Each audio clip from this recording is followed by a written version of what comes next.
تیرا شوق کھیل لو تفریح کا بجا،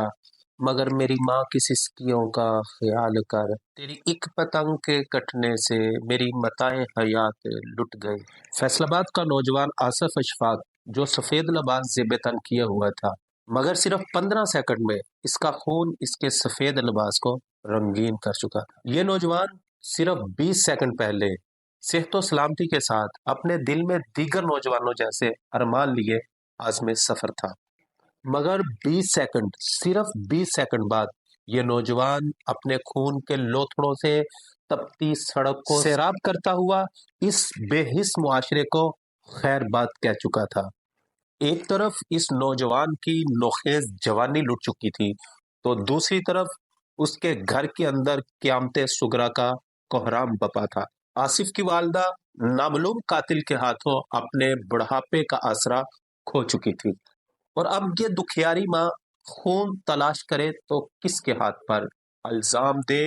تو کس کو دے۔ اس اندھے قتل کا ہر وہ شخص شریک مجرم ہے جو نہ صرف پتنگ بازی کرنے والا ہے بلکہ پتنگ بنانے والا اور بیچنے والا بھی اس میں شامل ہے، اور ایسے والدین بھی جو اپنے بچوں کی ایسی سفاک خواہشات کو پورا کرنے کو بھی لاڈ اور پیار کا نام دیتے ہیں۔ اور اہم بات یہ ہے کہ یہ کوئی پہلا واقعہ نہیں بلکہ اس سے قبل یہ قاتل کھیل درجنوں گھرانوں کے چراغ گل کر چکا ہے۔ کچھ دیر قبل سیالکوٹ کا وہ بھائی جو اپنی بہن کو سکول چھوڑنے جا رہا تھا، مگر ڈور پھرنے کی وجہ سے چند ہی لمحوں میں اپنی بہن کی گود کے اندر اپنے سانس دے دیتا ہے۔ گزشتہ برس ایک قابل ترین پروفیسر، وہ بھی اسی قاتل ڈور کی بھیڑ چڑھتا ہے۔ کبھی 7 بہنوں کے اکلوتے بھائی کا خون ہوتا ہے تو کبھی پولیس کے اپنے اہلکار اس ڈور کی بھیڑ چڑھتے ہیں،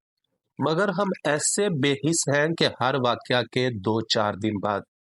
سب کچھ بھول کر اسی اپنی پرانی روش پر آ جاتے ہیں۔ پولیس اور انتظامیہ اس پر ایکشن لیتی ہے اور شکنجہ بھی کستی ہے، مگر اس کا حقیقی طور پر تدارک تب تک ممکن نہیں جب تک معاشرے کو خود شعور نہیں آ جاتا، اور جب تک انسانی خون کے تقدس اور اہمیت کی ہر فرد، ہر بچے کو پہچان نہیں ہو جاتی۔ اندازے بیاں گرچہ بہت شوق نہیں ہے، شاید کہ تیرے دل میں اتر جائے میری بات۔